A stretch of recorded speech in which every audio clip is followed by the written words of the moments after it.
Buenas noches. Quisiera contar algo que para mí sigue siendo vergonzoso, pero de lo cual no me arrepiento para nada. ¿Alguna vez han hecho o cometido un acto que ustedes sabían que estaba mal, pero que no obstante creían que la persona perjudicada se lo merecía? Bueno, algo así me ocurrió con mi jefe hace 5 años atrás. Yo soy trailero de larga carretera. Ya llevo más de 20 años en el rubro. Comencé cuando era muy joven, a los 21 años, por indicaciones de mi tío paterno. Él era muy apegado a mí, era casi como mi segundo padre. Él siempre me daba consejos y cuando yo un día le dije que no quería seguir estudiando en la universidad porque definitivamente el estudio no era para mí, él entonces me miró seriamente y luego de pensarlo durante unos segundos, me dijo lo siguiente: Mira, Víctor, tú eres muy joven y tienes todo el tiempo por delante, pero no te creas que esto sería siempre así. Los años pasan rápido y si has decidido que el estudio no es lo tuyo, entonces deberás trabajar. Pero aquí está el problema. Si tú no tienes estudios, probablemente los trabajos que te esperan serán duros. Serán físicos como en la construcción o tal vez siendo peón de un campo. Y créeme, esos trabajos no te darán mucho dinero. Por eso te recomiendo que te dediques al rubro del transporte. Los traileros ganan bastante bien. No hace falta poseer estudios universitarios para manejar un camión. Si empiezas ahora en alguna empresa, a los 30 años ya tendrás una buena antigüedad y eso se traduce también en dinero, ya que el gremio paga por antigüedad. Si quieres, puedo conseguirte un empleo como trailero en una empresa de un amigo. Yo hablaré con él y en menos de una semana estarás trabajando y ganando dinero. Esas palabras me resultaron muy clarificadoras y me convencieron de que quizás ese era mi destino. Tal cual mi tío lo prometió, en menos de una semana, yo ya estaba dentro de aquella empresa de transporte, practicando bajo un tutor quien me enseñó los trucos del oficio. Durante 15 años trabajé en esa empresa sin ningún inconveniente. Yo me sentía muy a gusto allí y realmente pensaba jubilarme, pues la paga era buena y me permitió comprar mi propio terreno, en donde poco a poco fui construyendo mi casita. Luego me casé y tuve 2 hijos, y a mi familia nunca le faltó nada gracias a esta empresa. Pero todo cambió cuando mi jefe se jubiló, y lo reemplazó un joven de unos 26 o 27 años, quien de inmediato nos cayó mal a todos. Era bastante mal hablado, trataba a la gente con descortesía y soberbia, y además, pronto inició un recorte de presupuesto en el cual varios de mis compañeros fueron despedidos por la empresa. Esto que hizo nos cayó muy mal, ya que todos nosotros nos considerábamos una especie de familia. Pero había venido este joven soberbio a desarmar todo aquel buen clima laboral que se había forjado durante años. Pero esto solo fue el comienzo. Los malos tratos empeoraron. Este nuevo jefe, que se llamaba Valdés, era una especie de robot que no tenía sentimientos, que solo parecía vivir para la empresa y nunca consideraba las necesidades de los empleados. Un día yo le pedí un permiso laboral, pues era el cumpleaños de mi hija. Ella cumplía 10 años. Yo nunca pedía permisos. Mi historial como empleado era intachable, y en los 15 años de trabajo, solo había faltado 3 veces por enfermedad. Sin embargo, nada de esto bastó para que mi jefe considerase el pedido. Para mí, era realmente muy importante estar en el cumpleaños de mi hija, ya que habíamos hecho una fiesta muy grande y gastado bastante dinero. Habíamos contratado a unos payasos e incluso bailarines, y por supuesto comprado mucha comida. Sin embargo, mi jefe no se conmovió ante mis pedidos, y en consecuencia me perdí el festejo, pues tuve que entregar una carga a unos 600 kilómetros de distancia. Este episodio me dio mucha rabia, pero todo se incrementó unos meses después, cuando mi madre murió. Para mí fue un golpe muy duro, ya que si bien sabía que mi madre estaba enferma y viejita, ningún hijo espera la muerte de su madre. Todo el mundo quiere que su madre viva hasta los 100 años, pero así es la vida. Yo me ausenté ese día por duelo, Y al día siguiente, mientras estaba haciendo los trámites para el funeral, recibí un llamado de mi jefe que me exigía que volviera a la empresa. Yo le respondí que tuviera un poco de consideración. Mi madre acababa de morir y además, justo en ese momento estaba haciendo los trámites para su funeral. Así que le pedí 2 días más por duelo. Pero mi jefe no quiso saber nada de esto. Dijo que mi madre había fallecido el día anterior y que yo ya podía integrarme al trabajo. De hecho, me amenazó con que si no lo hacía, me desvincularía de la empresa, pues tenía muchos pedidos para cumplir. Yo hervía de la rabia. Hasta ese nivel de crueldad y deshumanización llegaba el carácter de mi jefe. Yo tuve que suspender los trámites del funeral y dejarlos en mano de mi esposa para regresar a la empresa.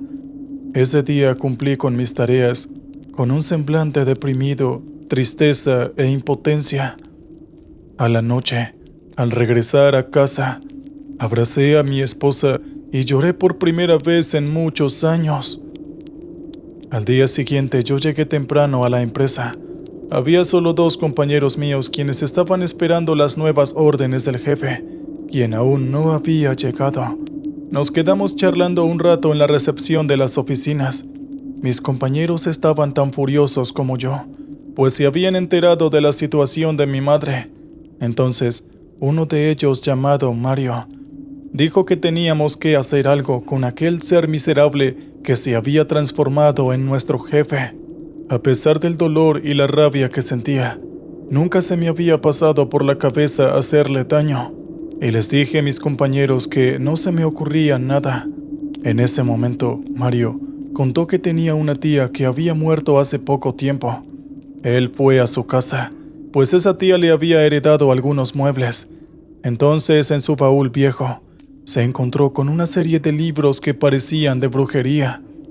Mario dijo que siempre había sospechado que su tía era bruja, pues se juntaba con otras mujeres que tenían aspecto muy extraño, y además, todos en el barrio le temían.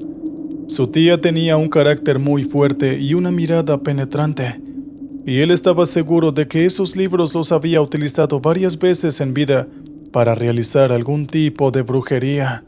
Mi compañero Mario añadió que él se había llevado varios de esos libros y los había leído, y en alguna de esas páginas había visto un hechizo para ocasionar pesadillas a una persona. Aquel hechizo consistía en pegarle alguna entidad oscura a la víctima, algo que lo acosaría día y noche, pero sobre todo de noche a la hora del sueño. Le provocaría terrores nocturnos y esa persona jamás volvería a dormir en paz. La idea parecía muy atractiva y además nos libraría de cualquier culpabilidad, pues las leyes no castigan a los que cometen brujería. Los 3 nos pusimos de acuerdo en que le echaríamos esa maldición a nuestro jefe.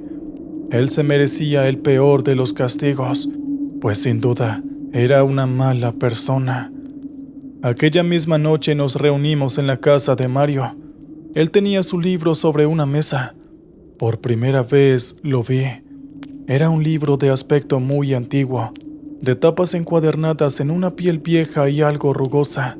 Dentro, sus hojas eran amarillentas y las letras estaban escritas con una tinta que parecía ser sangre seca. Era un libro que te provocaba miedo con solo contemplarlo. Mi compañero Mario lo abrió y buscó la parte en donde se mencionaba aquel hechizo. Él tenía una foto de nuestro jefe que la había descargado desde Facebook. Colocó la foto sobre las páginas del libro y comenzó a recitar una oración en un lenguaje que parecía latín antiguo. No sé si realmente nosotros creíamos en que aquello funcionaría. Al principio era como una especie de diversión, pero luego me di cuenta de que algo estaba sucediendo, porque comencé a sentir frío, a pesar de que las ventanas estaban cerradas. Luego, las luces del comedor titilaron durante unos segundos, y de repente, mi compañero Mario gritó. Cuando le preguntamos qué había sucedido, él dijo que estaba seguro que una mano fría se había posado sobre su cuello. Sentí un gran escalofrío, pues yo también había sentido lo mismo, aunque me negaba a reconocerlo. Luego de eso no ocurrió nada extraño. Solo quedó flotando en el ambiente un olor algo desagradable, como si algo estuviera podrido. Mario abrió todas las ventanas, pero aún así, aquel olor repugnante no se marchaba del lugar. Nos fuimos casi de inmediato porque de repente ya no queríamos estar más ahí. No queríamos estar más cerca de ese libro. Al día siguiente, cuando llegamos al trabajo, notamos que nuestro jefe no estaba. Mis compañeros y yo nos quedamos varios minutos esperando en la oficina, hasta que llegó el gerente, quien a su vez era el jefe directo de nuestro jefe. Él nos dio las órdenes y nos entregó los itinerarios del día.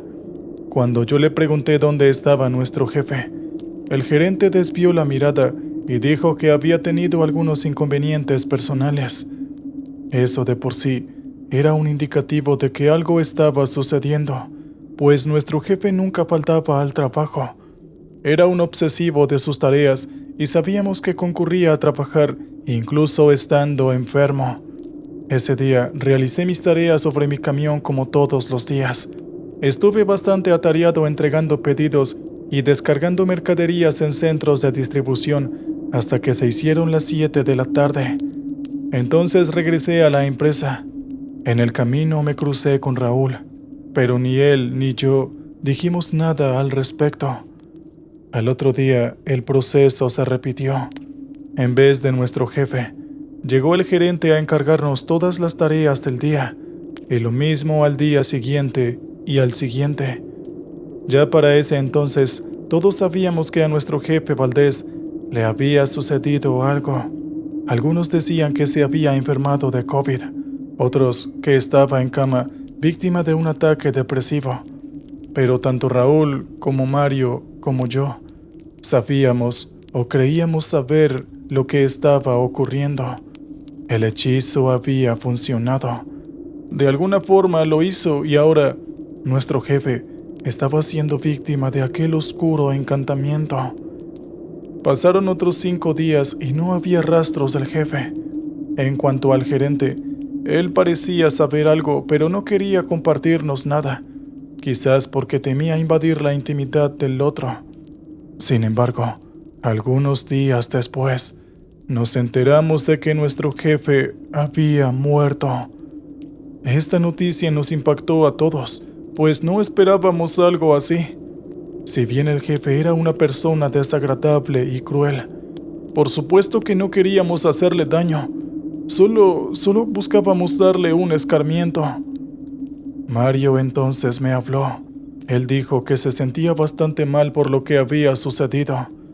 Yo le pregunté si él creía que su muerte se debía al hechizo de aquel libro, y Mario se encogió de hombros, diciendo que no estaba seguro de lo que había hecho, que en realidad aquella brujería no tenía como objetivo matar a nadie, sino simplemente privarlo de un buen sueño y darle un buen susto por las noches. Pero yo no estaba tan seguro de eso.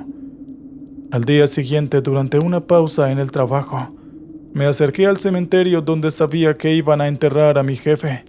Llegué justo a tiempo porque estaban bajando el ataúd mediante poleas hacia un pozo que unos empleados habían cavado anteriormente. Noté que en el lugar habían unas cuantas personas, muchas más de las que un ser tan desagradable como mi jefe hubiese merecido. Vi también a una mujer que lloraba desconsolada, y pronto supe que era su esposa. Esta noticia me sorprendió. No sabía que mi jefe estaba casado. Lo veía como un ser insensible que jamás podría enamorarse de una mujer. Sin embargo, la muchacha parecía quererlo mucho.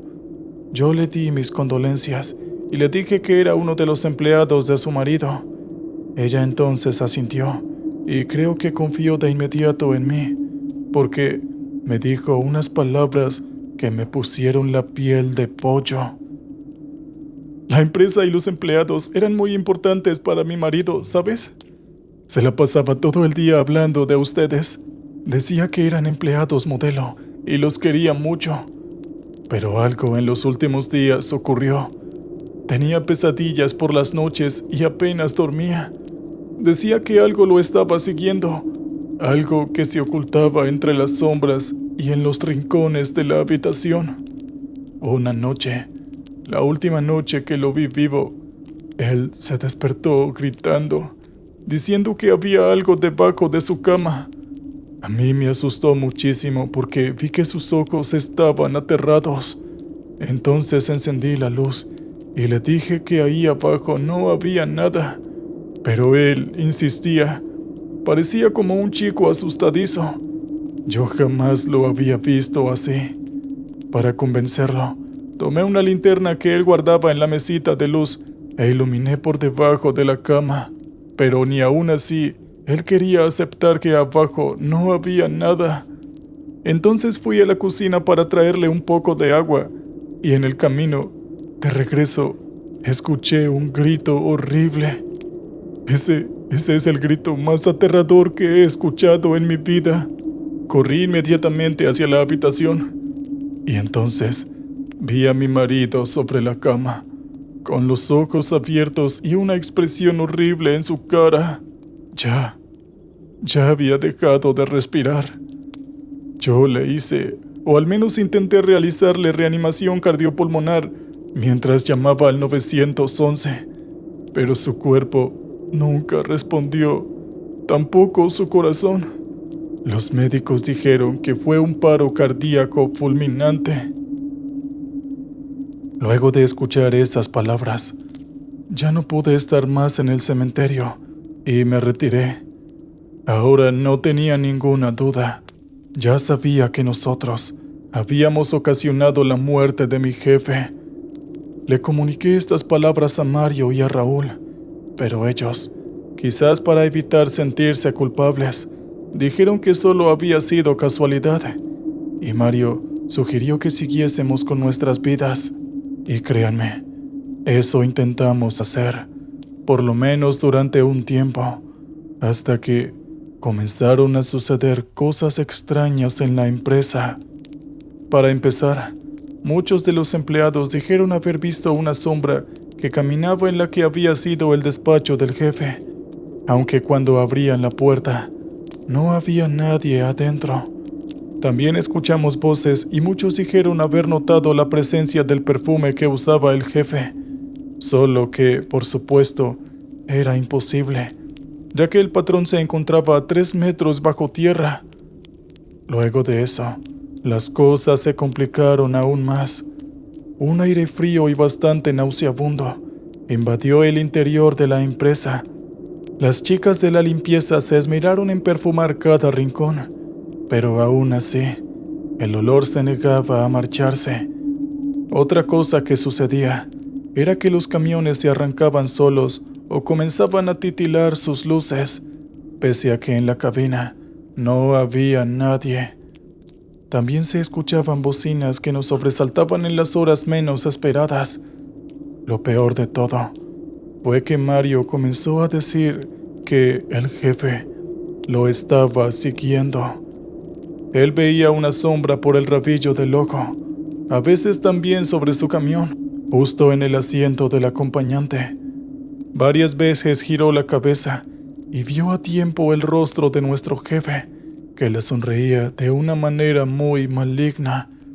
Estaba convencido de que nuestro jefe Valdés había regresado de entre los muertos para vengarse. Yo jamás había visto a Mario así, pues él siempre era un hombre tranquilo. Sin embargo, vi que le temblaba la mano de una forma incontrolada. Llegó un punto en el que era muy difícil permanecer mucho tiempo en las oficinas de la empresa. Las secretarias ponían cualquier excusa para marcharse o directamente realizaban sus labores desde las computadoras de sus casas. Un día, Mario fue a verme. Me dijo que ya no podía más, que soñaba con Valdés.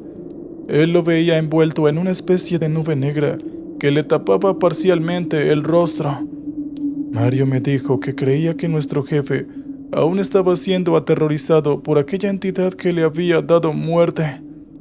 Le pregunté si el libro que había encontrado en la casa de su tía decía algo al respecto, pero él negó con la cabeza. Dijo que las páginas de ese libro solo se consignaban los hechizos y no hablaban de lo que sucedía con las personas en los tiempos posteriores. Tampoco había contrahechizos ni nada que se le pareciese. Por momentos, yo pensaba que estaba perdiendo la razón. No podía ser que estuviésemos discutiendo algo tan ridículo como un libro de hechizos. Después de todo, esto era la vida real y no una película de terror. Sin embargo, todo indicaba que la muerte de nuestro jefe y lo que estaba sucediendo ahora en la empresa era todo culpa nuestra. Le propuse a Mario algo que se me ocurrió en el momento. Le dije que podíamos encontrar a una bruja que liberara el espíritu de Valdés. A Mario le pareció una buena idea y pronto contratamos a una mujer del pueblo que decía poder realizar limpiezas de casas y personas.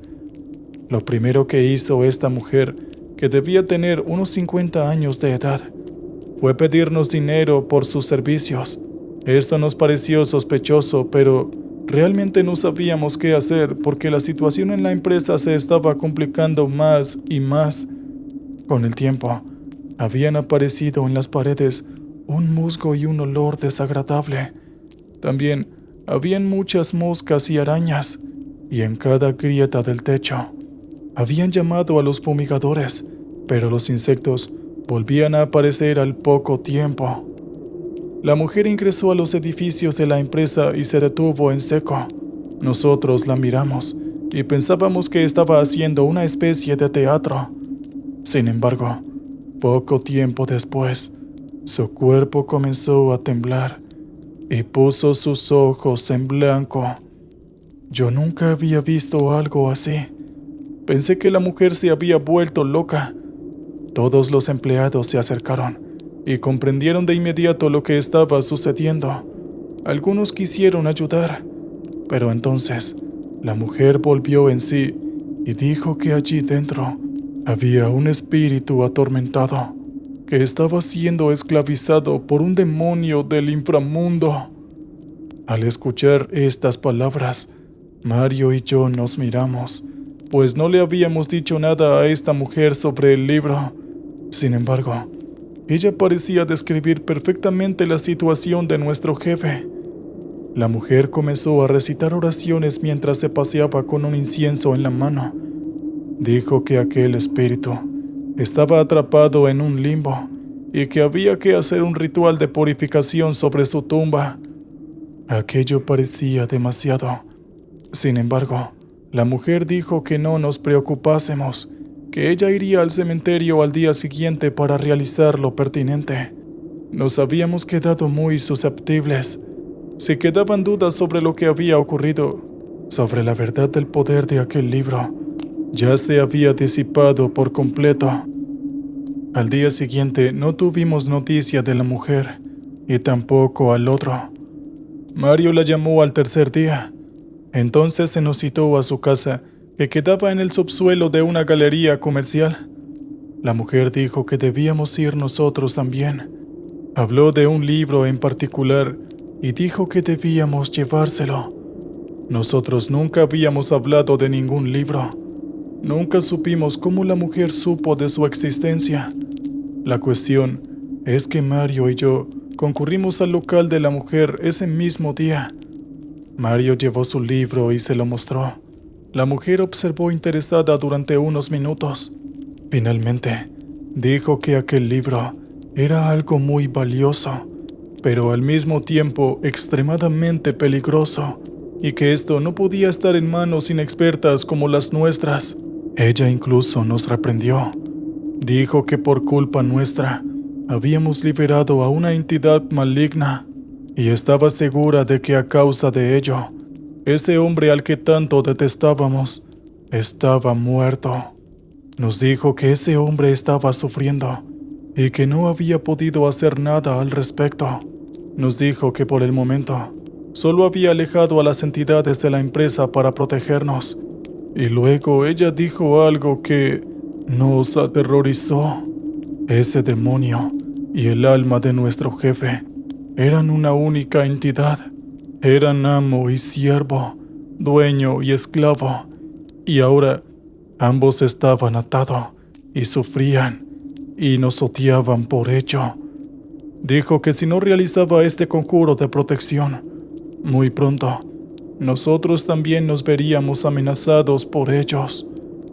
Acto seguido, la mujer ungió nuestras cabezas con un aceite, mientras decía una oración en voz baja con palabras extrañas que no entendíamos. Luego de esto, sucedió algo escalofriante. Mario se echó a llorar desconsoladamente, pero lo más aterrador fue que sus lágrimas eran de sangre. Le empaparon todo el rostro y le ensuciaron una camisa azul que llevaba en ese momento. La mujer se apresuró a asistirlo, le dio unas compresas de agua tibia y le dijo que se limpiase con ellas. Esas compresas olían a lavanda y a algo que no identifiqué. La mujer dijo que las lágrimas que lloraba mi compañero eran lágrimas de purificación, porque aquel espíritu, aquella entidad, ya había comenzado a atacarlo y muy pronto también se posesionaría de él.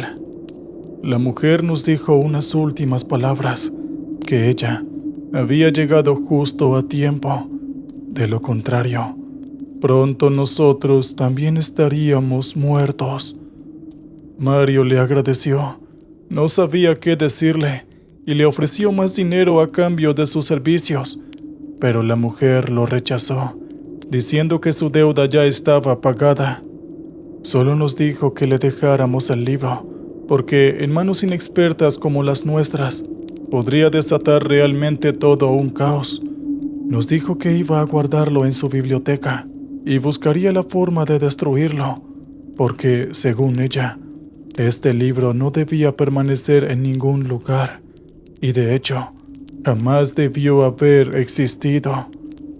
Yo le pregunté qué ocurriría con nuestro jefe, o mejor dicho, con su espíritu.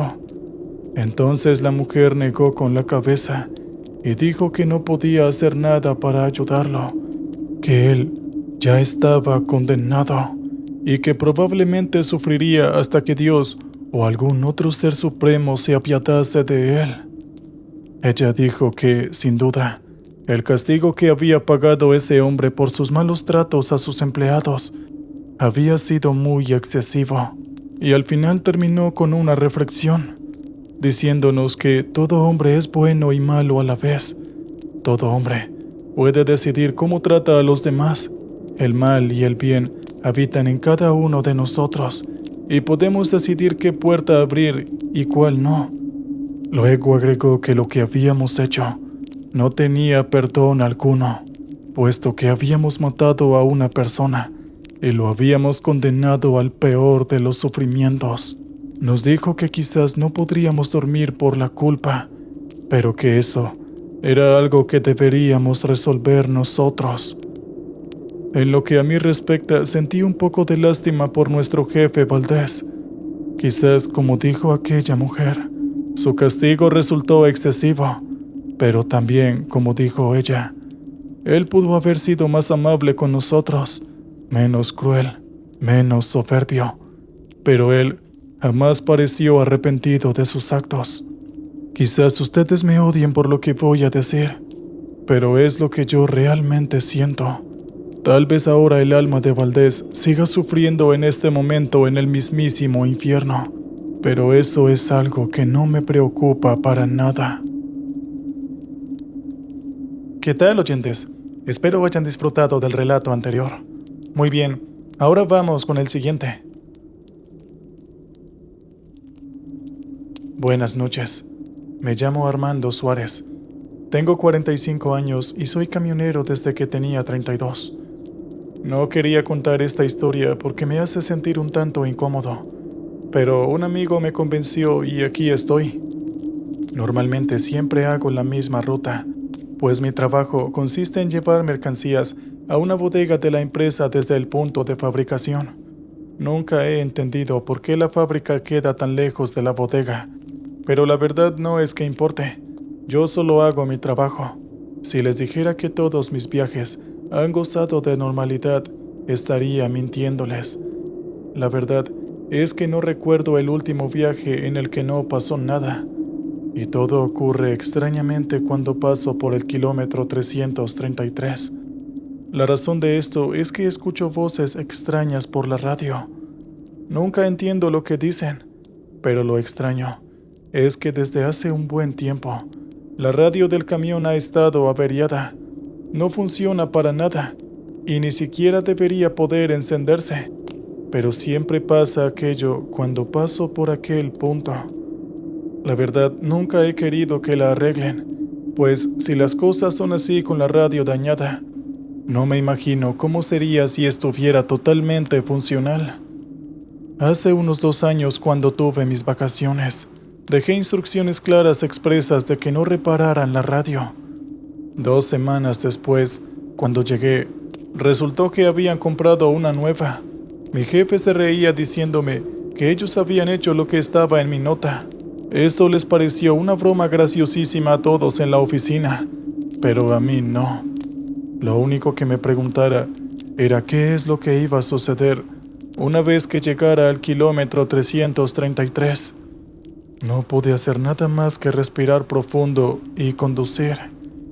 Hice todo lo posible para que la radio no funcionara. Desconecté algunos cables y me aseguré de que permaneciera apagada. Pero como imaginé, todo fue inútil cuando llegué a aquel tramo de carretera. La radio se encendió nuevamente. Inicialmente sonaba algo de estática, pero lentamente. El sonido de una voz empezó a adquirir nitidez hasta que, finalmente, pude entender lo que decía. Sé cuál es tu secreto. Era una voz de ultratumba, y repetía esa frase una y otra vez. Intenté mantener la calma y seguir conduciendo, pero la voz era realmente perturbadora, o al menos en ese momento lo parecía. Luego de esto, empezó a sonar una conversación entre 2 personas, y es esto lo que me da vergüenza admitir. Una de las personas de la conversación era yo, y la otra, la mujer con la que le fui infiel a mi esposa. Eso fue hace mucho tiempo, pero recuerdo muy bien aquella conversación. Fue la última vez que hablé con ella. Aquella conversación había sido por teléfono, y nadie más debería haber sabido de ello más que nosotros 2. Yo ya estaba cansado, así que simplemente grité. ¿Qué es lo que quieres de mí? Empecé a gritar dentro de la cabina mientras conducía como si estuviera loco, pero nadie dio una respuesta. Luego de unos segundos, se escuchó una risa malévola y la radio se apagó de inmediato. No sé si fui afortunado o desafortunado, pero sea lo que sea, la radio no se volvió a encender en el kilómetro 333 después de aquello. Nunca supe exactamente qué había sido aquella voz, ni cómo demonios es que tenía acceso a esa conversación que había tenido con esa mujer. La verdad es que ha pasado mucho tiempo desde que nada ha vuelto a pasar. Sin embargo, siempre que paso por ahí, me asusta que la radio vuelva a encenderse sola y revele más de mis oscuros secretos. ¿Qué tal, oyentes? Bien, vamos por el siguiente relato. Hace poco descubrí algo sorprendente. No daba crédito a lo que mis ojos veían. Verán, en esos momentos recorría una carretera de Sudamérica, específicamente del Amazonas. Pero a decir verdad, no recuerdo muy bien en qué país me encontraba en ese preciso momento. La verdad es que es muy difícil saberlo cuando todo lo que tienes alrededor es selva. Pero no importa. El caso es que encontré un sendero algo extraño, pero no me atreví a ir por ahí. Los carteles decían que me llevaba justo a la ciudad a la que necesitaba ir. Pero rayos, ¿cómo podría confiar en un sendero que no está pavimentado siendo de noche y estando en medio de la selva. Ir por ahí era algo que podía ser catalogado, cuando menos, como algo peligroso. Buenas noches a toda la comunidad.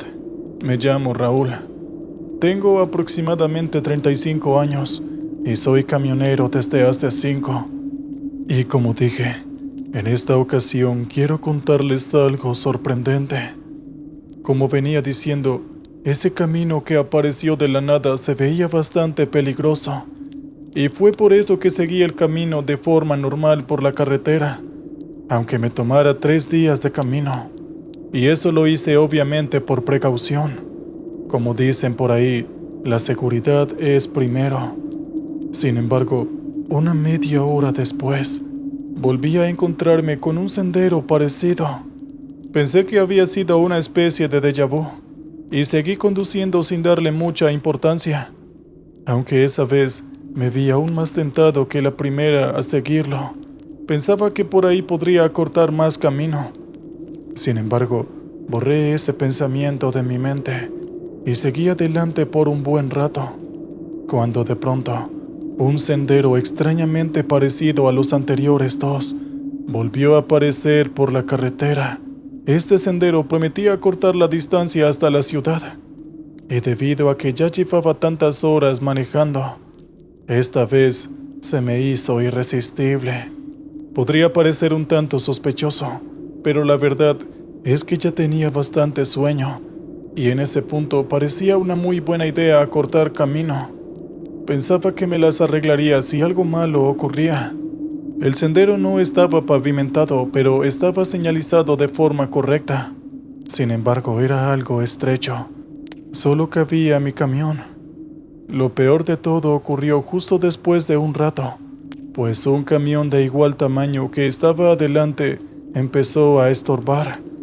Simplemente se quedó ahí parado sin moverse, lo cual me desesperó.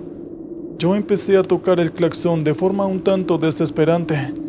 Al ver que el conductor no reaccionaba, pensé que quizás estaba dormido o algo así, y no había forma en la que me quedara esperando ahí a que se despertara, por lo cual me bajé del camión y me dirigí hacia el otro, rogando que no saliera un animal salvaje a atacarme. Recuerden que estaba en el Amazonas después de todo.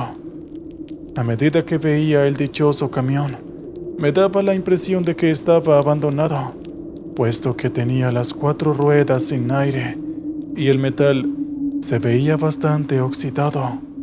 Y ahí me di cuenta que había cometido un grave error, puesto que no había una forma sencilla para salir de ahí. Estuve llamando a la puerta del conductor, pero nadie respondía. Toqué una y otra vez hasta que me desesperé y simplemente abrí la puerta. En cuanto lo hice, inmediatamente algo cayó sobre mí. Di un alarido de terror, pues aquello se trataba de un esqueleto podrido y maloliente. Yo inmediatamente lo aparté. En cuanto el esqueleto cayó al suelo, noté el nauseabundo y putrefacto olor que hizo que me dieran arcadas. Usé la linterna de mi celular para verlo un poco mejor. No tengo idea de en qué circunstancias murió aquella persona, pero tampoco estaba interesado en averiguarlo. Y de inmediato salí corriendo hacia mi camión. En cuanto entré y cerré ambas puertas con seguro, lo primero que escuché proveniente de la selva fue el sonido de un gruñido. De inmediato puse la reversa de mi camión y empecé a dar marcha hacia atrás. Pero el gruñido que escuché antes se intensificó, y ahora podía escuchar sonidos de varios animales. En un punto, incluso escuché que algo se golpeó contra el camión varias veces. Afortunadamente, después de un buen rato, logré volver a la carretera sano y salvo. Nada más pasó. Inmediatamente me comuniqué con la guardia y comuniqué todo lo que había visto. Incluso les di la ubicación de la carretera. Pero cuando hice esto, la mujer que me estaba atendiendo hizo un gesto de duda, como si no hubiera entendido lo que le acababa de decir. Quise volver a explicarle, pero pero mi celular misteriosamente se apagó. Se había quedado sin batería justo en ese momento. No le di mucha importancia a esto, pues me dije que cuando llegara a la empresa, pediría un cargador a un colega y simplemente volvería a llamar. Al llegar al lugar de mi destino, quise contarles a algunos de mis compañeros la reciente experiencia, pero todos se mostraron bastante incrédulos, pero yo les aseguraba que lo que me pasó había sido real. Sin embargo, uno de ellos me dijo que eso no podía ser posible, pues aquella carretera de la que me estaba refiriendo simplemente no existía. Yo quedé pálido del susto. Otro compañero me dio una palmada en la espalda y me dijo que me animara, que probablemente solamente había imaginado las cosas porque estaba muy cansado o algo así. Pero yo sabía que lo que había vivido había sido muy real. Hasta el día de hoy, no tengo idea de qué rayos exactamente fue lo que pasó. Quizás fue por esa razón que la policía que me estaba atendiendo me dijo que no había entendido nada. Nunca volví a hablar de este tema porque no quería que me tomaran de loco. Hoy en día me siento muy agradecido de haber podido salir ileso de ahí. Aún así, como soy una persona bastante precavida, decidí decirles a mis jefes que por favor no volvieran a mandarme rutas de transporte en el Amazonas, pues la verdad, no sé lo que pasaría si vuelvo a encontrarme con ese camino de nuevo. Incluso hasta el día de hoy, me sigo preguntando cómo fue que murió aquella persona que encontré. ¿Qué tal, oyentes? Espero que les haya gustado el relato anterior. Muy bien, ahora vamos con el siguiente. Hola, buenas noches a todos. Es un placer para mí por fin poder contar una historia en este canal. Mucho gusto. Me llamo Mario y tengo 40 años. Me he dedicado a trabajar como camionero desde que he tenido edad para trabajar. Y lo hago porque realmente me encantan estos enormes vehículos. He sido mecánico, también ayudante, y finalmente pude convertirme en camionero de forma oficial. El haber dedicado mi vida a esto es uno de mis más grandes orgullos. Claro que el primero es haber podido formar un hogar tan hermoso con mi esposa. Ambos hemos sido lo suficientemente inteligentes como para que no nos falte nada, al punto en el que actualmente trabajo más por gusto que por necesidad. Y no es como si nos sobrara dinero, simplemente hemos sabido administrarlo, y es algo que actualmente no nos preocupa. Siempre he sabido leer mapas, aunque últimamente me han obligado a usar mucho el GPS, pero debido a que no tengo idea de cómo se utiliza esa cosa, durante los últimos meses no me ha quedado más remedio que viajar con una persona que me ayudase con ello. Todo parecía normal, pero según lo que Carlos, mi ayudante, decía, el GPS funcionaba con internet y lo pasábamos realmente mal cuando conducíamos por un sitio donde cualquier señal se perdía por completo. Así que en varias ocasiones nos vimos obligados a sacar el mapa de la zona que yo había comprado en un mercadillo y empezar a usarlo. Pero ya que Carlos no sabía leerlo, yo tuve que hacer todo el trabajo. No podía enseñarle a leer mapas mientras estaba conduciendo, así que lo hice yo. Sin embargo, al ver el mapa, noté que había sitios que en realidad no estaban ahí, o mejor dicho, que no existían. Además, por la forma que tenían las carreteras, parecía ser un mapa viejo, de hacía más de 10 años, por lo cual no pude hacer nada más que dar un enorme suspiro y lamentarme por comprarlo. Sin embargo, mientras manejaba, logré ver un punto que estaba en el mapa. No me explicaba cómo, pero ahí estaba. Y era un pueblo fantasma. Pasamos por ahí lo más pronto posible, pero repentinamente vimos a una mujer frente a una casa regando un jardín que estaba totalmente seco. Ella estaba de espaldas a la carretera, pero justo en el momento en el que pasábamos cerca de ella, su cabeza se giró 180 grados y empezó a observarnos. Señor Mario, ¿estoy viendo lo mismo que usted? ¿O solamente me estoy volviendo loco?, preguntó Carlos completamente asustado. A decir verdad, esto también me tenía asustado y no pude responder a su pregunta.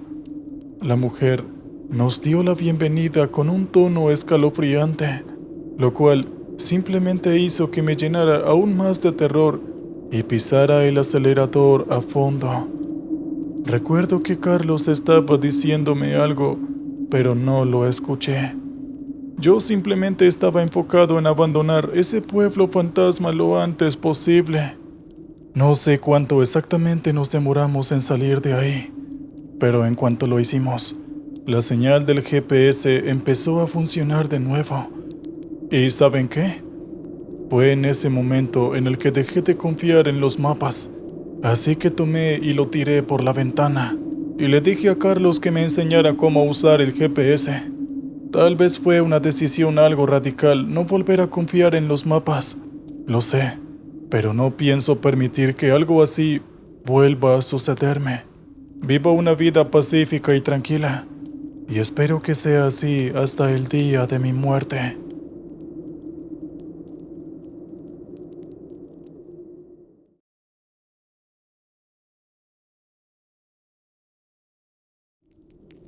Yo siempre supe que en aquel viaje las cosas no saldrían bien. Me culpo por, aún sabiendo eso, no haberme puesto firme y haber dejado a mi hijo con mi madre. Nunca debí haberlo llevado. Esa es la culpa que cargo en mi espalda. Esa es mi cruz. Nada iba a salir bien en ese viaje, y así fue. Una verdadera pesadilla. Mi nombre es Silvana, y voy a contarles esta historia por dos razones. La primera es que creo que puede hacerme bien. Necesito contarla. Hoy en día casi no hablo con otras personas.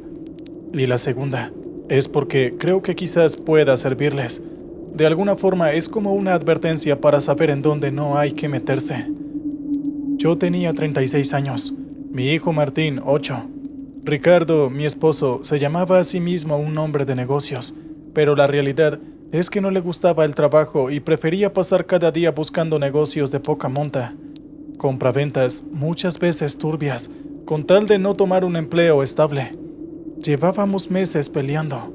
Yo quería irme de la casa y llevarme a Martín, pero él, con sus abusos y violencia, me retenía. Tengo que admitir que la mayor razón por la que no me escapaba con Martincito era por miedo. Yo le tenía terror a Ricardo, y eso me llevaba a quedarme a su lado y en silencio. Ricardo insistió con que lo acompañáramos al viaje. Cuando le dije que preferíamos quedarnos, me tomó del brazo y me sacudió, mientras alegaba que éramos una familia y que teníamos que hacer cosas juntos. Terminamos los tres en la camioneta, como siempre, haciendo lo que él quería. Teníamos que ir hasta un pueblo rural, pequeño y muy escondido tierra adentro.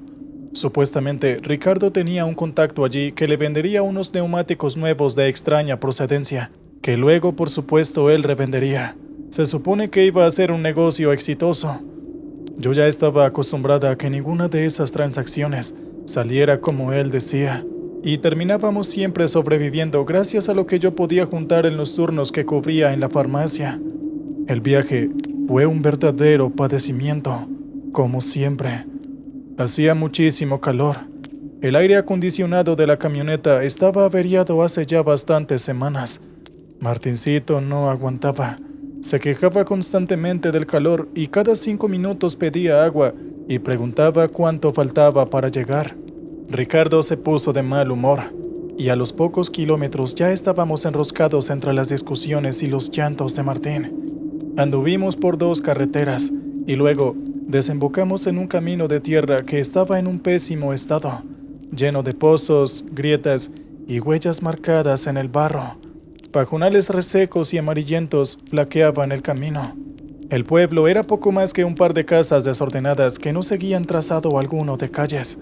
Construcciones rústicas de madera que parecían ser sumamente endebles, como si el viento fuerte pudiera arrasarlas en cualquier momento. Ricardo se detuvo fuera de un galpón de chapas que tenía las puertas abiertas y dejaba ver en su interior una especie de taller mecánico. Bajó sin decir nada. Martín y yo nos quedamos adentro de la camioneta, pero como las ventanillas estaban dañadas y no podían bajarse, abrimos la puerta y bajamos a la tierra. El sol estaba muy fuerte y un viento cálido sacudía las copas de los árboles. Caminamos por los alrededores y alenté a Martín a que corriera un poco. Quizás si se cansaba, podía dormirse en el viaje de vuelta y lo volviese menos traumático. Martín regresó a la camioneta y volvió con una pelota roja, pequeña y de goma que solía llevar a todos lados. Se puso a jugar en un solar de pastos amarillentos mientras yo descansaba apoyada en la camioneta. Martín lanzaba la pelota lo más alto que podía e intentaba recogerla sin que se le cayera. La mayoría de veces no lo lograba. Del otro lado del solar, flanqueada por los árboles retorcidos y unos arbustos verdes oscuros, había un rancho de aspecto lúgubre y siniestro. La puerta de entrada, de madera y de chapa, se agitaba y golpeaba con el viento, cuando de pronto un sonido me sorprendió. Era el grito de Ricardo. Yo me volteé hacia el galpón. Él tenía medio cuerpo afuera, y desde allí me pidió que le alcanzase un sobre que se encontraba en la gaveta de la camioneta.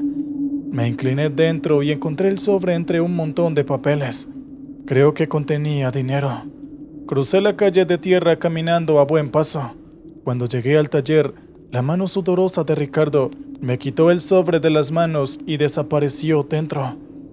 Yo recuerdo que me quedé parada allí. No sé si fueron 5 minutos, 10 o 50 segundos. Solo sé que me quedé allí, odiándolo, y al mismo tiempo preguntándome cuándo juntaría el valor necesario para escaparme de él. Y como un rayo, se me cruzó una sola palabra en la cabeza: Martín. Me di la vuelta de inmediato y al primer vistazo no lo encontré. Inmediatamente corrí hacia la camioneta esperando que estuviese detrás de ella. Tampoco estaba allí. Fui hasta el medio del solar y miré alrededor. No lo veía por ningún lado. Grité su nombre y nadie respondía. Lo hice otra vez y nada. Me dio una punzada en la cabeza sobre la sien derecha, como cada vez que me ponía nerviosa. Pensé en correr y buscar a Ricardo, pero él no haría más que insultarme y decirme que lo dejara hacer sus cosas. No colaboraría en nada. Empecé a caminar por los alrededores buscando en cada recoveco, detrás de los arbustos, de los autos, de los árboles, al mismo tiempo que lo llamaba una y otra vez. La desesperación me estaba ganando el cuerpo, cuando, de pronto, al pasar por el rancho lúgubre en el cual la puerta se agitaba y se abría con el viento, vi que en el sendero que llevaba a la puerta, apenas marcado en la tierra por los pastos aplastados por las pisadas, estaba la pelota de goma. Por más desesperada que estaba, ese lugar tenía algo que me obligó a detenerme. Por unos segundos, observé la fachada, la madera que formaba la pared. Al verlas más de cerca, vi que estaban cubiertas de pequeños símbolos tallados. Encima de la puerta, que no dejaba de agitarse con el viento, había una especie de ventiluz redondo. Era la única ventana. Las copas de los árboles cubrían todo el lugar con su sombra, al mismo tiempo que el viento no dejaba de aullar entre ellas. Entré al terreno. Me agaché para tomar la pelota. Un miedo me llenaba el cuerpo. Quise gritar el nombre de Martín, pero no encontré mi voz. Cuando estaba hundiendo mis dedos en la pelota, percibí cómo la puerta se abrió y alguien apareció por ella. «¿El niño es suyo?», dijo una voz agria de mujer. Yo me incorporé. Frente a mí había una mujer de edad indefinida, con pelo largo, enredado y negro, que le caía por los hombros, y en la parte alta de la cabeza estaba oculto bajo un pañuelo. Tenía ojos oscuros, tan oscuros como si fueran pozos, y la piel Estaba amarillenta y llena de imperfecciones y marcas, como si fueran cicatrices de una antigua enfermedad. Llevaba puesto un vestido largo y antiguo, que en varias partes tenía desgarrones y manchas, y además tenía el gesto ceñido enmarcado por 2 pobladas cejas negras. ¿Dónde está Martín? Ella entró, pero antes me hizo un leve gesto de que la siguiera. El olor a humedad adentro de la casa era inaguantable. Al no tener casi ventanas, todo estaba sumergido en una penumbra, sostenida por la tenue luz de varias velas encendidas y repartidas por todo el lugar. Rodeamos una mesa y pasamos por una cortina de tela que tapaba el hueco de una puerta junto a unas estanterías de madera. Y cuando entré a la otra sala, me quedé petrificada. Martín estaba de pie, tenso, duro, y tenía ambas manos apoyadas sobre la parte superior de un cráneo, una calavera humana. Tenía los ojos en blanco, como si estuviese en una especie de trance. Inmediatamente corrí a abrazarlo para arrancarlo de aquel embrujo, pero la mujer me detuvo. «No», dijo, «es peligroso». ¿Qué le está haciendo?», grité, y las lágrimas me saltaron de los ojos. «Nada», dijo la mujer. «Él se metió solo acá, y yo lo encontré acá, así como está». ¿Qué es eso?», pregunté señalando el cráneo. «Esa es la cabeza de mi abuela», dijo ella como si fuera lo más normal del mundo. Y eso me heló la sangre. «Fue la más grande medium que haya existido, la más poderosa», agregó. ¿Y qué está pasando?». «El cráneo de mi abuela sigue siendo poderoso. Es un portal. Lo más probable es que su hijo esté en comunicación con algo, o lo que sería peor, algo puede estar entrando en él». Lo único que me salió de la garganta fue un gemido débil. «Hay que esperar», dijo ella, y en ese preciso momento se escuchó el inconfundible sonido de la bocina de la camioneta, seguida por los coléricos gritos de Ricardo. «¡Silvana! ¡Silvana! ¿Dónde demonios te metiste?». A mí se me estrujó el corazón. En el tono de sus gritos noté que algo había salido mal. Sabía que el negocio no iba a salir como él quería y que se iba a desquitar conmigo y con Martincito. El pánico y el verme superada por la situación me llevó a actuar. Di 2 pasos adelante. La mujer intentó detenerme, pero no lo logró. Yo abracé a Martincito por debajo de sus brazos y tiré de él con todas mis fuerzas. Al separar sus manos del cráneo, dio un gemido aterrador. Fue algo así como un sonido gutural. El movimiento brusco hizo que la calavera resbalara y cayera al suelo. Escuché el grito desgarrador de la mujer y vi cómo se arrojó al suelo intentando atraparla.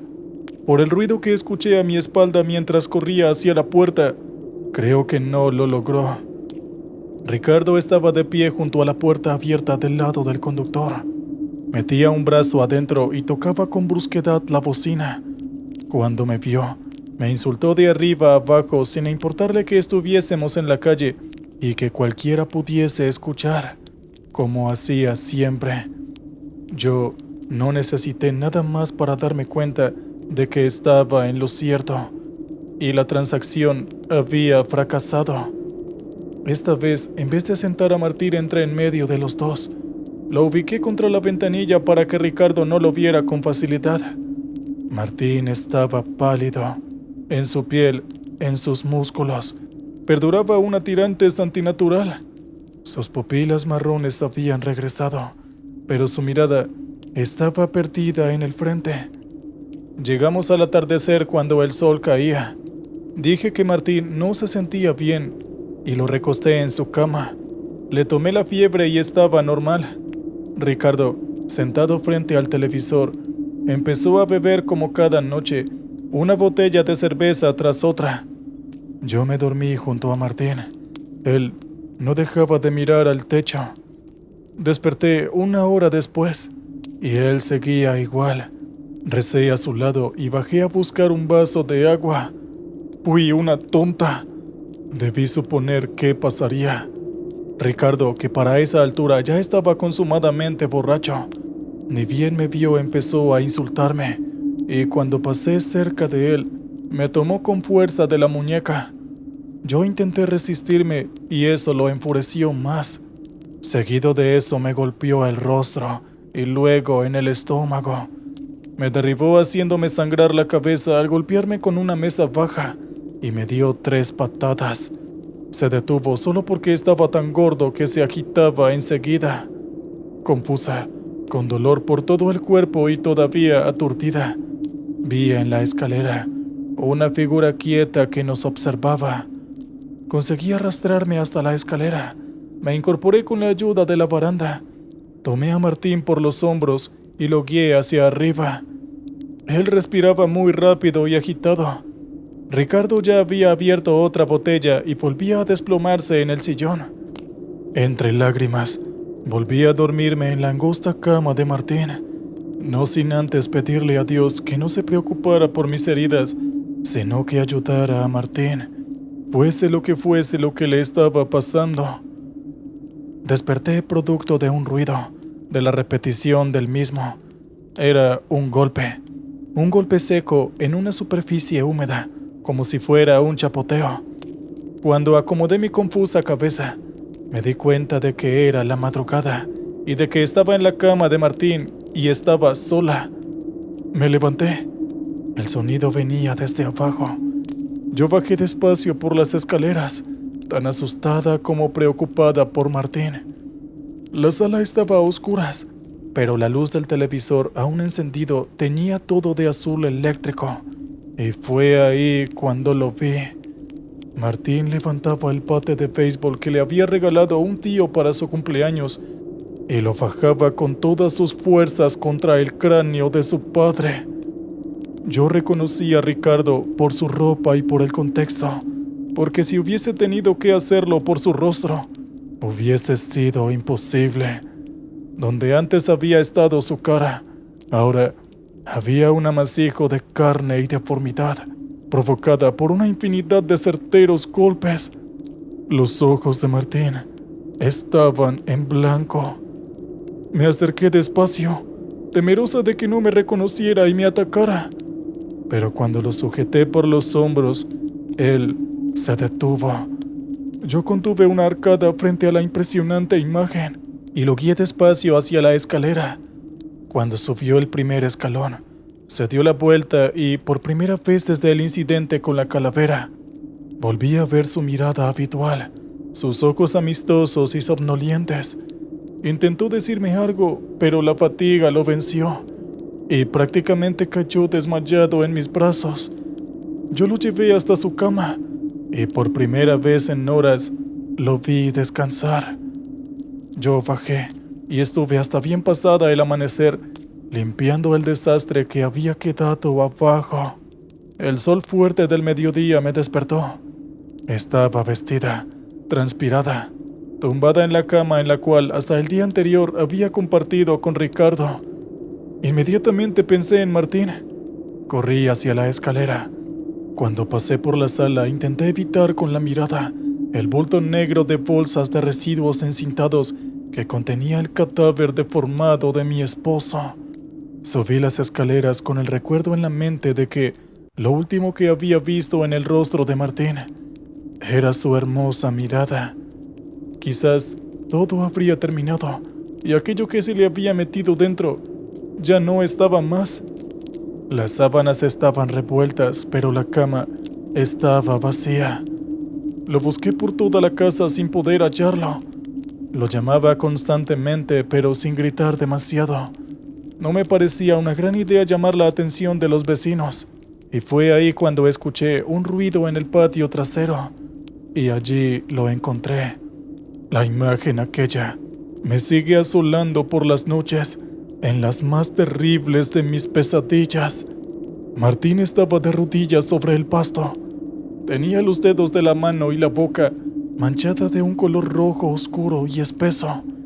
Frente a él, entre los pastos, estaba Máscara, la mascota de la familia. Un gatito negro con una peculiar mancha blanca en su rostro. El gato estaba muerto. Tenía un enorme tajo en su abdomen, por el cual Martín introducía sus manos y se alimentaba. Y esta vez no pude contener el vómito.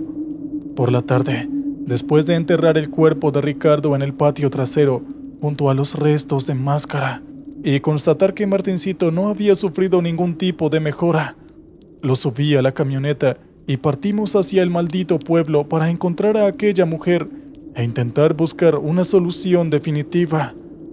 El sol centraba sus rayos en aquel insignificante pueblo. Cuando llegamos, parecía que aquellas casuchas mal construidas se iban a derretir en cualquier momento. Encontré con facilidad el solar, pero me llevé una gran decepción cuando vi que el rancho de la mujer estaba absolutamente ennegrecido. Las llamas lo habían devorado. Un niño que pasaba por allí se debió haber apiadado de mi gesto de desconsuelo, porque se me acercó y me dijo que la casa de la señora María Elisa había ardido ayer por la noche, que entre todos los vecinos había tenido que colaborar para aplacar el fuego. ¿Y ella dónde está?, le pregunté. El niño me dijo que se había ido a lo de su hermana. Me dijo que quedaba en el pueblo siguiente yendo por la carretera. Y recién ahí, el niño reparó en el gesto inexpresivo de Martín, que estaba a mi lado, en sus ojos en blanco y en su babeo constante. Vi el miedo en los ojos del chico y de inmediato salió corriendo. Yo tomé a Martín y enseguida volvimos a la camioneta y continuamos por el sinuoso camino, hasta que desembocamos en la carretera que el niño me había indicado. Desde allí comenzamos el viaje hasta el siguiente pueblo. Más de una vez intenté darle a Martín algo de comer, incluso de beber, pero él rechazaba todo. Cuando nos deteníamos en alguna gasolinera, veía cómo su rostro cambiaba y observaba atentamente a las palomas, como anhelando cazar una y engullírsela. Finalmente, cuando estaba atardeciendo, llegamos al siguiente pueblo, que estaba a la orilla de la carretera. Era apenas más grande que el anterior. Fue cuestión de preguntar un par de veces y di enseguida con la casa de la hermana de la mujer misteriosa que había llegado hoy al pueblo. Era una casa pequeña, en bastante mejor estado que la de María Elisa, pero extrañamente había algo en ella, algo no tangible, una sensación de similitud en ambos lugares, como si las casas, al igual que sus dueñas, estuviesen hermanadas. Además, de forma muy pequeña y apenas perceptible, las paredes repetían los símbolos tallados. Cuando fui a golpear, la puerta se abrió de par en par. Allí estaba María Elisa y a su lado otra mujer más parecida pero más corpulenta y evidentemente algo mayor. Era ella quien aferraba el picaporte de la puerta. La hermana preguntó si ese era, ignorándome por completo y mirando a Martín. María Elisa afirmó, dedicando una mirada llena de rencor. Luego dijo que lo había olido desde hace 5 minutos. Las mujeres me hicieron pasar sin mostrarse demasiado amistosas. Me hicieron sentarme a una mesa en la que habían 3 velas encendidas. Cuando tomaron a Martín y lo encadenaron a una silla en otra habitación, me levanté dispuesta a cualquier cosa, pero ellas me detuvieron. Era su casa, sus reglas. Martín había absorbido a un demonio y lo había hecho casi por completo. Eso fue lo que ellas me dijeron. El resto, lo que no había ingresado en su cuerpo, había jugueteado en la casa de María Elisa hasta incendiarla. Yo les rogué que se lo sacaran. La hermana dijo que ellas podrían, si tan solo yo no hubiera roto el cráneo de su abuela, el cual era el único medio que existía para revertir la situación. Yo me llevé las manos al rostro y no pude contener el llanto. Las mujeres se quedaron en silencio. Las escuché beber su té, y fue en ese momento cuando escuchamos con claridad las cadenas romperse y caer al suelo en la habitación de al lado. La hermana se levantó sorprendida de su asiento y dijo que no podía creer lo que estaba ocurriendo. Las tres caminamos juntas. Podía sentir cómo el miedo nos unía. Llegamos a la puerta y ahí vimos efectivamente las cadenas rotas en el piso, la silla caída y a Martín, mi hijo, flotando en el aire. Sí, así como lo escuchan. Flotaba. Sus ojos tenían un brillo sobrenatural y su rostro estaba diferente. Una sonrisa aterradora se le dibujaba, mostrando unos dientes filosos. Luego emitió una carcajada que me heló el corazón. Y ahí fue cuando María Elisa murmuró algo que me dejó pasmada. Dijo que aquel demonio se había adueñado por completo de Martincito, algo que su hermana confirmó, diciéndome que probablemente ya no quedaba nada de mi hijo ahí. Yo no lo pude aguantar. Grité y sin importar nada, me metí dentro de la habitación dispuesta a saltar sobre mi hijo y sacarlo de aquel trance. Pero evidentemente para el gusto del demonio, me acerqué por demás. Movió un brazo con violencia y fue como si una fuerza me empujara, como si una mano invisible me abofeteara a un lado de la cara. Caí desparramada junto a la silla. Alrededor de Martín se levantó una brisa que pronto fue un viento que empezó a arrasar con todo. Esa misma fuerza que arrasó por el piso hasta juntarme con las otras dos mujeres que se habían mantenido de pie, sosteniéndose de los marcos de la puerta. Ellas empezaron a murmurar palabras que yo no entendía y que de alguna forma molestaban a Martín, o mejor dicho, al demonio que tenía dentro. Cuando subieron el volumen y prácticamente gritaban, Martín lanzó unos aullidos aterradores repletos de dolor. Yo miré a las brujas y les grité que no lo lastimaran. María Elisa se giró furiosa y me gritó que mi hijo ya no estaba en este mundo. El demonio aprovechó la distracción y levantó las manos dirigiéndolas hacia las dos mujeres. Los dedos de Martín se habían estirado.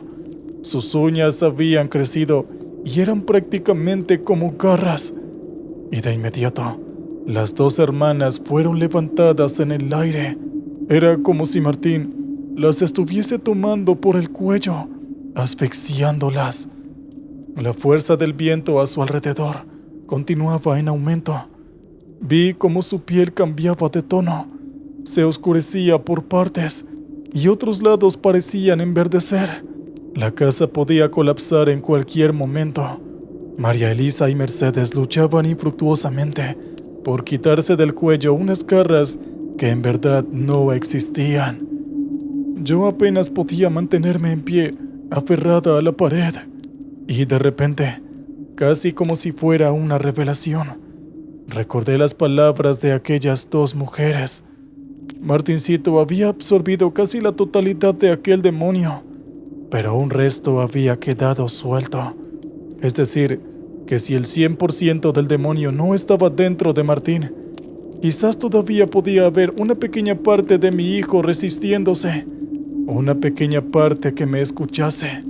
Y fue así que grité el nombre de Martín con todas mis fuerzas, soltándome de la pared y dando un paso hacia él, soportando la fuerza que de él emanaba. Y luego le ordené a Martín que la soltara, que dejara a esas dos mujeres. Ellas no le habían hecho nada. Pero de la boca de Martín solo salió una voz que no era de este mundo. Una voz que jamás había escuchado y espero nunca volver a escuchar. ¡Brujas! Gritó y luego rió con fuerzas. ¡Brujas que no saben con qué juegan! Yo di otro paso adelante. Sentía que en cualquier momento mis pies se despegarían del piso. En la cocina, 2 velas cayeron y rápidamente encendieron las cortinas. La casa empezaba a arder. Yo le dije a Martín que por favor parara, que por favor volviera con mamá. Le dije que era lo más importante de mi vida y que lo amaba con todo mi ser. Justo cuando terminé de pronunciar esa última palabra, algo en el rostro de Martín cambió. Fue algo sutil, un pequeño destello, y por apenas un segundo vi los ojos y los gestos de mi hijo. Y ahí, por primera vez, volví a escuchar su voz. «¡Mamá!», dijo con muchísimo esfuerzo. «¡Mamá! ¡Corre!». Y de inmediato vi cómo el demonio volvía a tomar el control absoluto de su cuerpo. Y ahí tuve la certeza de que ya no había nada de Martín en ese cuerpo. Y de verdad que me avergüenza contarlo, pero debo decirles que yo solo corrí. Cuando escuché el chasquido de los cuellos, cuando sentí el calor del fuego a mi espalda, cuando el viento tiraba de las paredes de la casa, corrí como nunca en mi vida. Con la vista empañada por las lágrimas, vi desde lejos cómo la casa se consumía en una especie de vórtice de fuego. No esperé a que ello terminara. Antes de que los vecinos y curiosos se acercaran, subí a la camioneta y regresé a la carretera. Ha pasado bastante tiempo de esta historia. Nunca volví a ese pueblo, ni al mío. Siento que una parte de allí murió ese mismo día, junto al cuerpo de mi hijo. Hoy soy una mujer errante, una cáscara vacía que no se afinca en ningún lugar. La carretera es el único lugar donde me siento cómoda y encuentro algo de tranquilidad. Si el demonio murió allí con las brujas, es algo que yo misma me pregunto cada día. ¿Acaso los demonios pueden morir? Eso tampoco me queda claro. A veces me pregunto si habrán encontrado el cuerpo enterrado de Ricardo. Ese hombre fue mi primer infierno, y hoy la vida sin Martín es el segundo. A veces sueño con él, con su mirada tierna, su voz aguda, pero a menudo esos sueños siempre terminan mal, porque cuando despierto, él, mi pequeño y dulce tesoro, ya no está a mi lado. ¿Qué tal, oyentes? Espero que hayan disfrutado este gran relato. Muy bien, ahora vamos con una serie de pequeños relatos que nos han mandado varios de ustedes. Espero los disfruten. Hola a todos, un gusto. Me llamo Germán y tengo 24. Actualmente estoy desempleado. Cuando estaba en la universidad me gustaba mucho hacer viajes con mis amigos cuando llegaba la época de vacaciones. Pero hubo algo que pasó en el último de estos, que hizo que no quisiéramos volver a hacer uno. Nos gustaba mucho alquilar un auto y viajar por la carretera hacia nuestros destinos nacionales. Eso lo hacía más divertido. Y además, los paisajes de mi país, Colombia, hacían todo este viaje demasiado agradable. Pero como dicen los ancianos, todo lo bueno tiene su fin. En aquella época era la temporada de lluvias, la cual hace que algunas carreteras del país se vuelvan peligrosas, pues puede llegar a haber deslizamientos de tierra, y muchos de los vehículos han caído en los abismos por esta razón. Mientras conducíamos, encontramos una congestión realmente inusual sobre la carretera, lo cual hizo que buscáramos un desvío por la antigua vía que ya no era utilizada. Algunos de mis amigos dijeron que era una mala idea, pero yo que iba conduciendo tomé aquella decisión porque no quería quedarme en aquel embotellamiento hasta que las autoridades terminaran de despejar la carretera. Mientras conducíamos, notamos que la carretera estaba inusualmente sola. Solo nuestros vehículos estaban ahí. A pesar de esto, yo no lo vi como una mala señal, sino que me alegré por tener todo el espacio de la vía para nosotros solos y poder manejar a la velocidad que yo quisiera. No sé exactamente cuánto tiempo pasó, pero estoy bastante seguro que fue un poco más de una hora, y empecé a ver algo que no entendía. Unos metros más adelante, Algo se estaba moviendo, y por lo que yo podía analizar, parecía una persona. Mis amigos también lo notaron, y esto también les pareció terriblemente extraño. ¿Qué hacía una persona ahí? No había pueblos ni aldeas, ni nada parecido a alguna clase de comunidad en los alrededores. Solo abismos, montañas y selva. En cuanto avanzamos unos metros más, la confusión era aún más grande, pues no solo era una persona quien estaba caminando a un lado de la carretera, sino que además de esto, era un niño, lo cual tenía aún menos sentido. Sé que es peligroso subir a tu carro a personas desconocidas en medio de la carretera, y más de noche, pero era un niño. El acuerdo fue unánime sin necesidad siquiera de decirlo, y en cuanto alcanzamos al chico, nos detuvimos. Sin embargo, en vez de pedirnos ayuda o algo por el estilo, empezó a decirnos: no se detengan, los van a encontrar. Con una voz temblorosa y visiblemente aterrorizado y temblando. Intentamos que se calmara un poco para que nos dijera qué era lo que estaba pasando, pero él no paraba de decirnos que nos fuéramos de ahí. No supimos qué hacer en esa situación.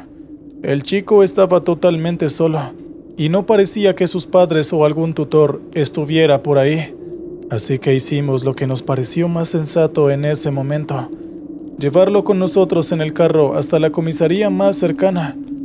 Mientras conducíamos, él comenzó a revelar detalles escalofriantes acerca de una mujer que había lanzado a sus padres por el precipicio.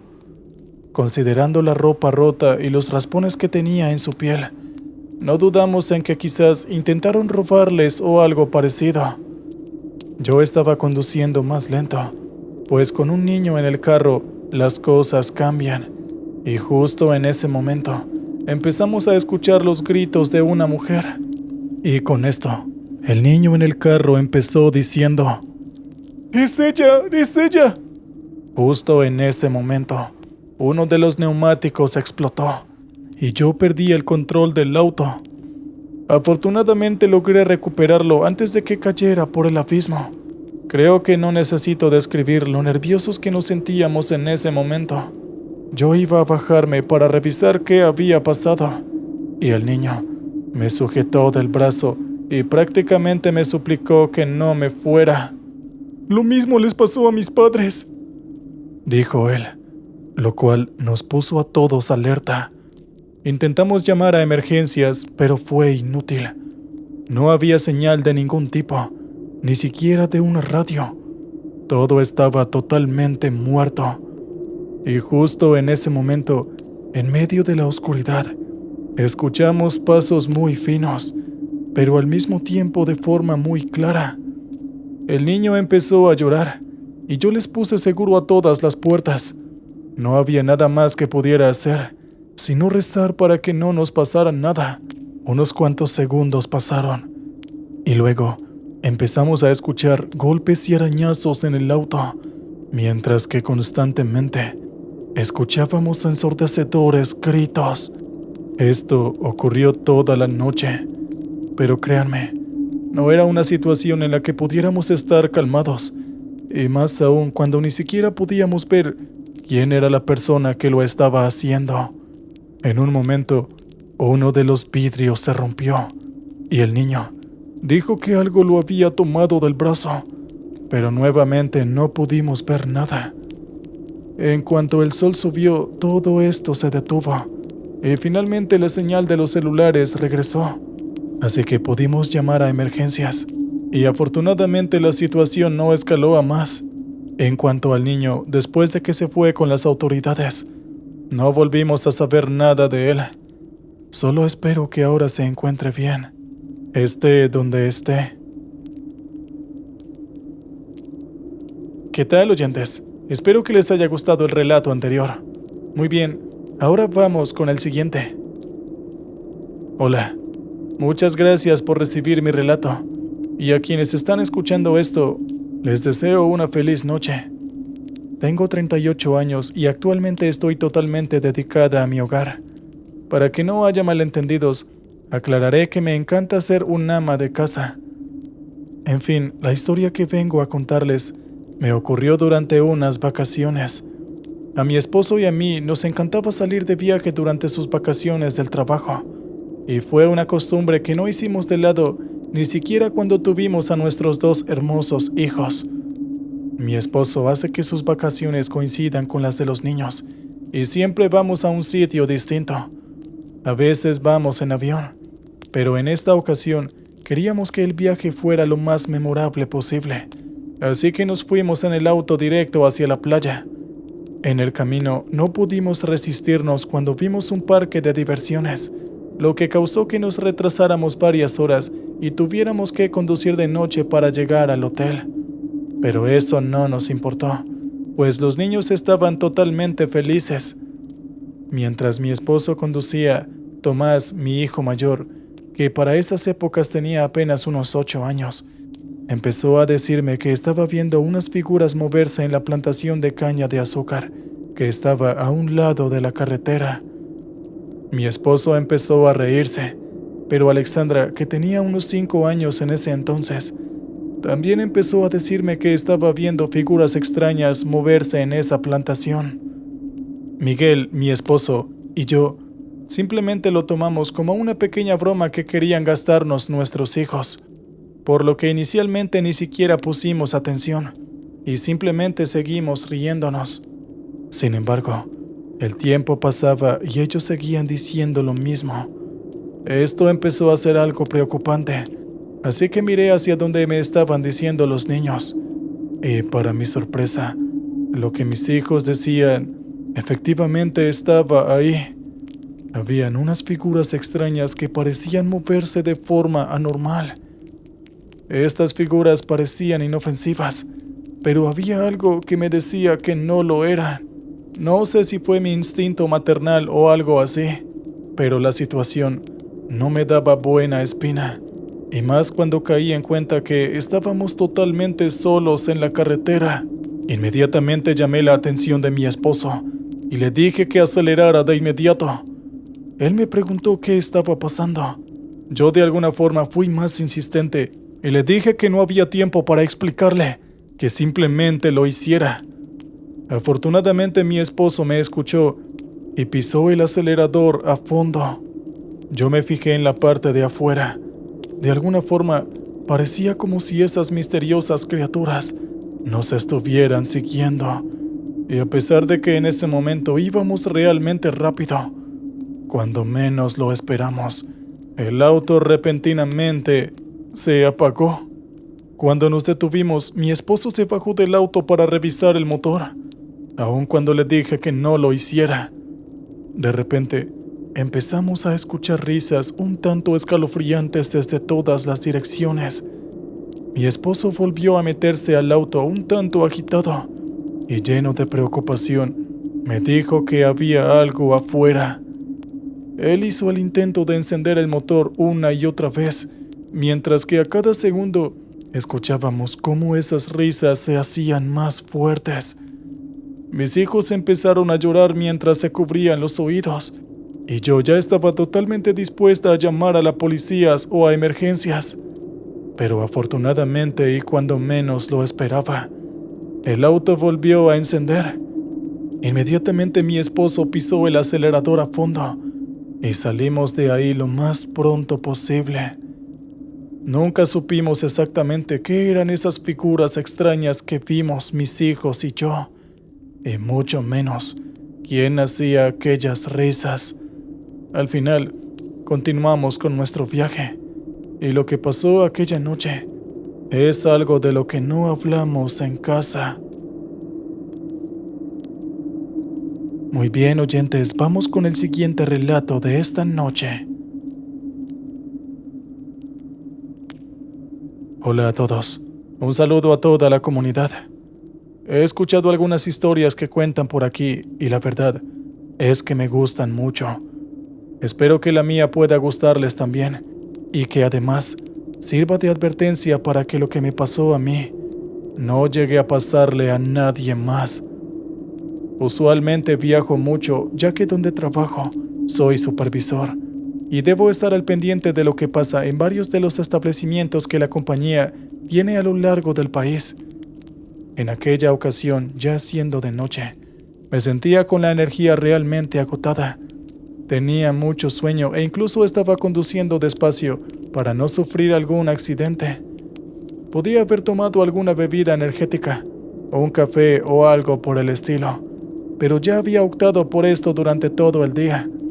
Y aunque no sé mucho de medicina, conozco muy bien lo que la cafeína hace en el cuerpo.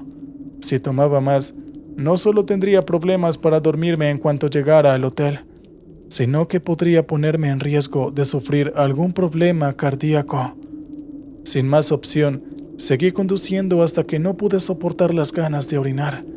Pero ya que estaba en medio de la carretera, si quería hacer mis necesidades, no me quedaba de otra más que detenerme y buscar algún árbol o arbusto cercano para hacerlo. No tardé mucho en encontrarlo e hice lo mío. Pero antes de irme, noté que había algo extraño grabado en el tronco del árbol. Eran unos símbolos que jamás había visto en mi vida, los cuales incluso me parecieron curiosos, así que estiré mi mano para tocarlos. Pero en cuanto lo hice, sentí como si me electrocutara y quité mi mano de inmediato. Mi brazo estaba totalmente adormecido. No lo sentía para nada y me dirigí hacia el auto para seguir con mi camino, pero no podía mover el brazo. Pensé que quizás era algo momentáneo y quise esperar a que pasara, pero parecía como si no fuera así. Me preguntaba cómo conduciría con el brazo así, y cuando menos lo pensé, me quedé totalmente dormido. Me encantaría decir que fue porque quise darme una siesta, pero la verdad es que no puedo recordar el por qué. Cuando me desperté, me di cuenta que solamente habían pasado 15 minutos desde que me dormí, y en ese corto lapso de tiempo, había soñado algo demasiado confuso. Había soñado que vivía la vida de alguien más, que era una persona totalmente distinta, e incluso puedo afirmar con mucha certeza que estaba en otra época. Quería irme de ahí de inmediato, pero aún tenía un tanto de dolor en el brazo. En ese momento, empecé a escuchar susurros, pero no había nadie en los alrededores, lo cual me preocupó mucho. Miré hacia todos los lados, pero como esperaba, no pude encontrar el origen de estos susurros. Por alguna razón empezaron a desesperarme, así que no dudé en salir del auto de nuevo y empezar a buscar. Pero cuando menos lo pensé, me vi a mí mismo en el suelo. Inesperadamente me había quedado dormido de nuevo, como si estuviera teniendo un episodio de narcolepsia o algo así. Y esta vez pasó lo mismo. Era una persona diferente en mi sueño. Era como si mi alma dejara mi cuerpo para habitar otro. Y en ese momento, en cuanto dirigí mi mirada hacia el árbol con esos extraños símbolos, puede que fuera mi imaginación, pero de verdad se veía como si hubiera un rostro en aquel tronco. El ver eso me causó escalofríos, y rápidamente me subí a mi auto para alejarme de ahí lo más rápido posible. Pero nuevamente, me quedé dormido de forma inexplicable. Al despertar parece que había tenido una grave colisión, pues cuando volví a abrir los ojos, ya estaba en un hospital. Según lo que me dijeron, el accidente había sido muy aparatoso, y yo estuve a punto de morir. La verdad, no me pregunto cómo fue que ocurrió todo. Hasta el día de hoy, sigo sin tener la más mínima idea de lo que pasó. Pero si de algo estoy seguro, es que lo que causó esto fueron esas extrañas inscripciones en ese árbol. Por favor, tengan cuidado cuando viajen por la carretera, y si ven algo extraño, solo aléjense. ¿Qué tal, oyentes? Muy bien, vamos con el siguiente relato. ¿Qué tal? Me llamo Carlos. Soy un fanático de las motos. Siempre lo he sido desde que tengo memoria. Actualmente tengo 21 años y estoy terminando mi tesis para poder graduarme de la universidad. Algo que me gusta hacer mucho es viajar en carretera en mi moto. A veces con algún pasajero y a veces totalmente solo, justo como en aquella ocasión. Estaba regresando a casa luego de pasar un gran fin de semana en un complejo vacacional con unos amigos. Había ido solo, pues hacía poco tiempo había terminado una relación. De hecho, la idea de ir allá fue gracias a mis amigos. Lo hicieron para levantarme el ánimo por mi ruptura, y debo decir que sirvió. Pero bueno, no estoy aquí para hablar de ello. Ese día era de noche.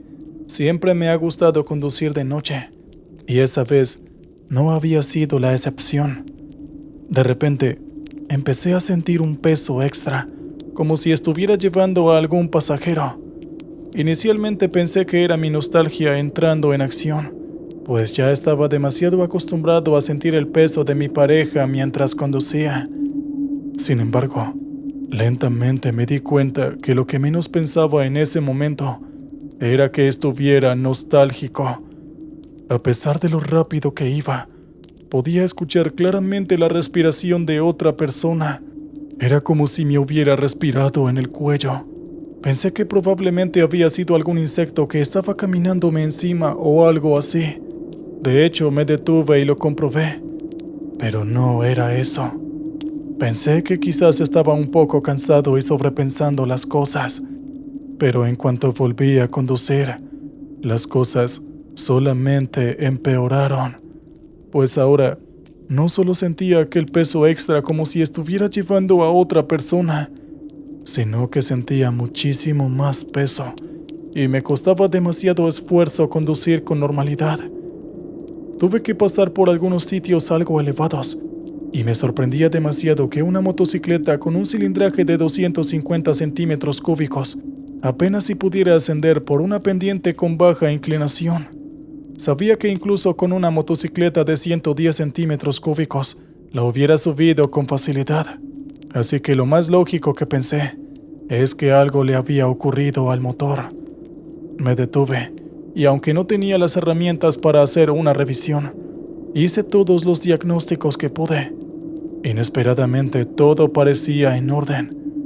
Yo decidí seguir conduciendo, pero las cosas solamente empeoraron. Y ahora sentía que me faltaba el oxígeno. Empecé a sentir como mi conciencia se desvanecía y no pude hacer nada al respecto. La caída fue inevitable. Al parecer, había terminado por desmayarme mientras conducía, y quienes estaban en los alrededores y presenciaron todo fueron a ayudarme.